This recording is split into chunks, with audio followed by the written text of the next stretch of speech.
Good afternoon and welcome to Quays News. I'm Emily Bertley. Our top story is the latest on students and the coronavirus.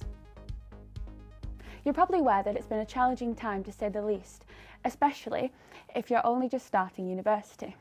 But if a difficult start was to be expected, we're all wondering how long the current restrictions would go on and what the long-term impact will be.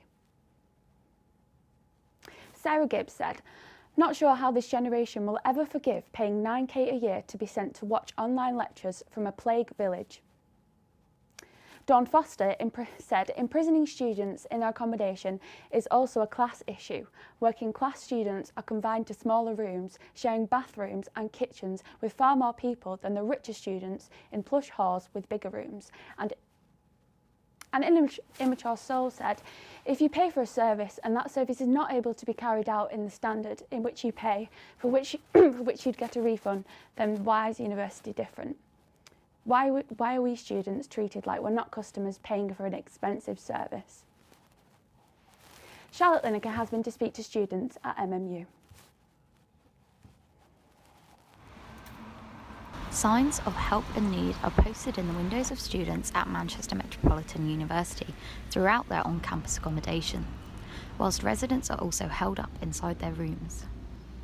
I am a bit appalled. We didn't get, whilst my flatmate was in quarantine, we didn't get meals sent to us. We had to order it ourselves, we had to get it out ourselves, we had to bring it in. And obviously if we're meant to stay in our flat, we shouldn't be going and getting food from a delivery driver. I have thought about dropping out, I have thought about coming back next year and all of that, but it's tricky, I've paid for an accommodation that I wouldn't be using, and again, we're paying full price for that. Many students have voiced that they have been neglected whilst following the university guidelines to self-isolate. This hasn't come without threat of reproduction from the university.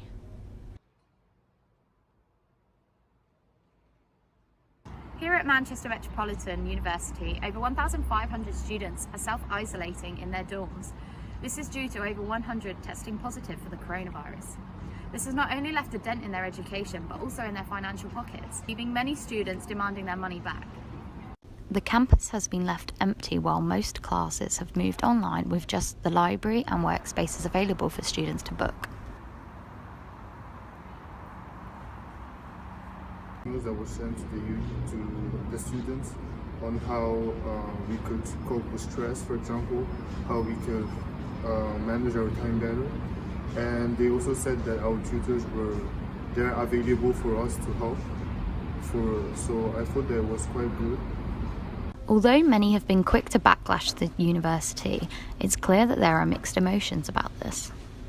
For many, they cannot see the light at the end of the tunnel, as it's obvious that there are students that are in desperate need to be heard.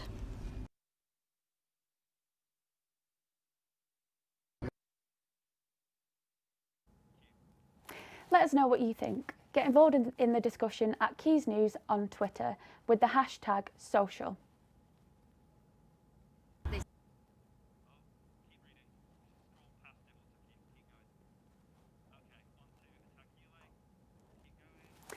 Police are still searching for witnesses to an attack on a pensioner in the Ellesmere district of Salford. 72-year-old Dennis Crowe was left with a broken jaw at around 6 o'clock on September the 25th. His family say he had words with a young motorist who nearly ran him over. The driver of the Vauxhall Astra left him on the pavement in need of medical attention. The Independent Office for Police Conduct is investigating a crash that resulted in the death of two men outside the University of Salford. 36-year-old Tommy Sharp and 29-year-old Paddy Connors died when their Mercedes C-Class collided with two other cars last month. The police pursuit had lasted less than a minute before the crash on Frederick Road. Other passengers and drivers had minor injuries. And dozens of coaches drove through Salford Quays today to highlight the plight of transport workers. It's part of a nationwide campaign called Honk for Hope, aimed at making the public and government aware of the dangers facing public transport because of the coronavirus restrictions.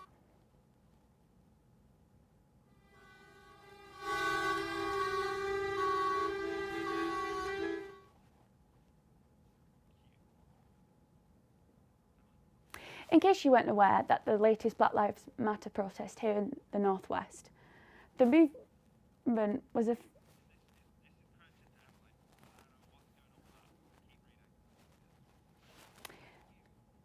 the movement was effectively the soundtrack to summer 2020, but it's now October and it's Black Lives Matter month, and that means lots more plans outside of BLM.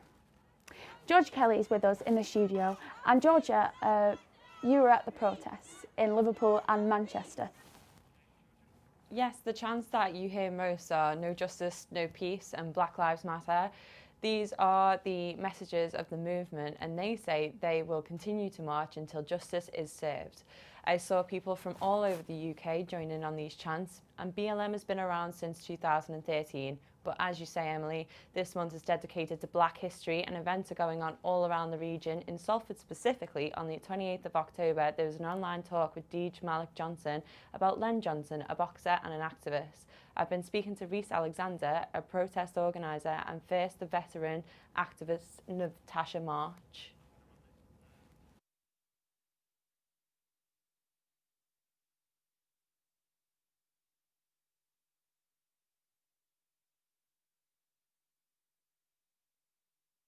You have to be courageous. If you see something that's institutionally racist, you need to have a word with who's dealing with that. We need more leadership. We need more Black and brown people going into these institutions and these schools and challenging the last reminiscences of the colonial empire.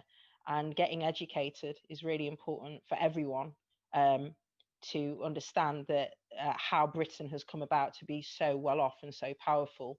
Yeah, well, I think it's important for people to remember that Black History Month is important because we don't have any time of the year for history. So right now we have the month, let's use it.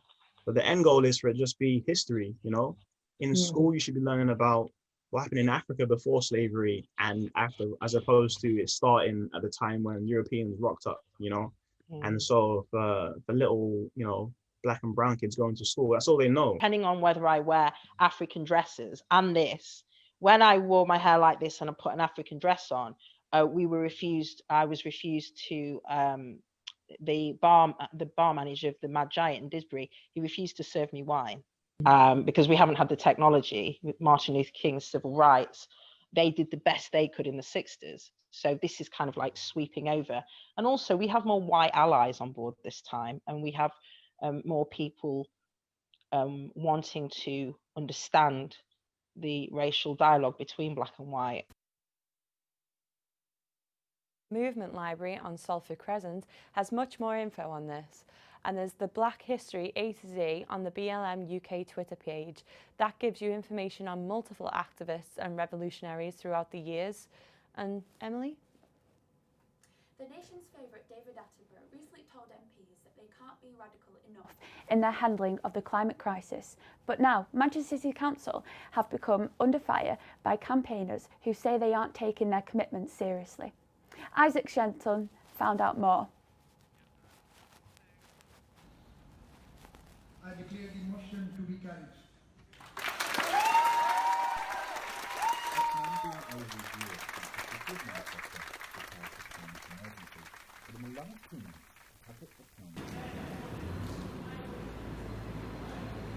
Something like this initially makes us feel angry. It doesn't really fill me with confidence about them, so yeah, it's a bit worrying.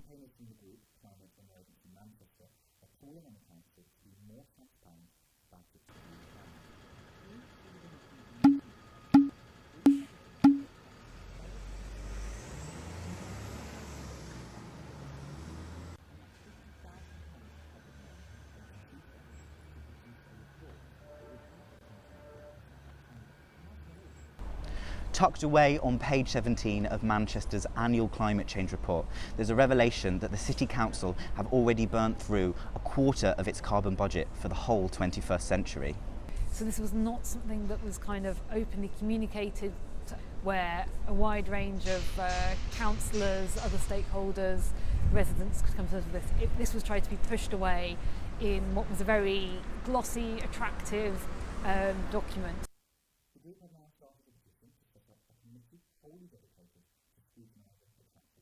Not everything is going to be going perfectly every month. some things will be on track, but others will be behind, delayed, not possible.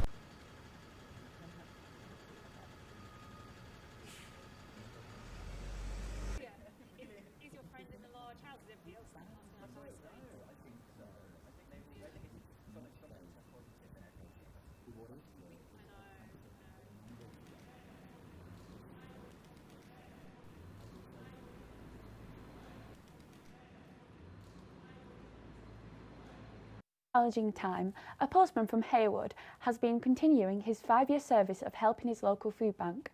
Throughout lockdown, Stephen Kay has raised over £10,000 with the support of local and international businesses. Alice Peoples went to see him earlier this week. Since using social media, the amount of donations has reached £10,130 so far, which according to the food bank has supported to feed over 70 families around the local community during these unprecedented times. My mum passed away in December and I spent a bit of time there with the volunteers, and he didn't need me at Christmas because everyone donates, so I put all my focus and my energy into doing it from January till November. Stephen plans to continue his work with helping the food bank as he wants to continue raising awareness of how important the Haywood Food Bank is to the community, as well as other food banks in each community around the Greater Manchester area. He has not set an individual target to the amount of money he wants to raise. Would you say you get quite a lot of people that giving you More so at Christmas. Oh, I mean, what day is it today? Monday. Friday, a lady, her husband passed away. Oh, bless her. And she said because I was in the Haywood handbook last week, she'd seen what I did, and she had all beans and peas, and she said she never ate them, they was her husband's, so she gave me like quite a lot. Oh, that's really good. I'd say 50 tins of peas and beans. And that's lovely. It was good. If you want to help your community food bank, please visit our Facebook page at Quays TV, as there will be links to Stephen and other food banks around the Greater Manchester area. Alice Peoples, Quays News. Hey. Now, Scotland have just announced that on Friday they are closing pubs and restaurants.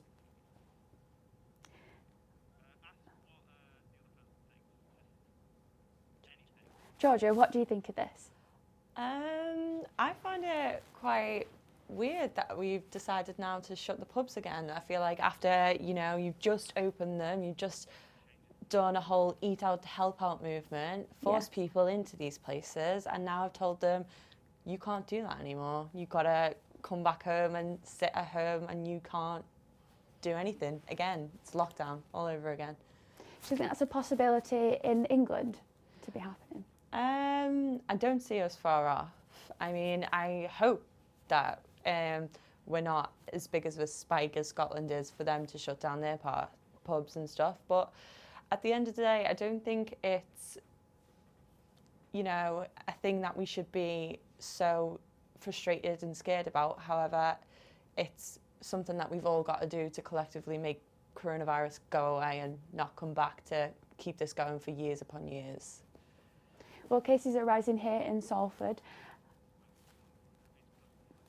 and Manchester's close to 500 cases, yet clubs and pubs and bars are still open till 10 o'clock at night, and it may seem that, like you just said, it's not far away for us at all, and it'll be interesting to see whether it'll happen soon or in the next month or so when it's coming up to Halloween and Christmas. That's all for us this week, but why not check out our social media at Quays TV for more great content. Thank you for watching, and join us next week at 5 o'clock for the week's news. I've been Emily Bertley. Goodbye.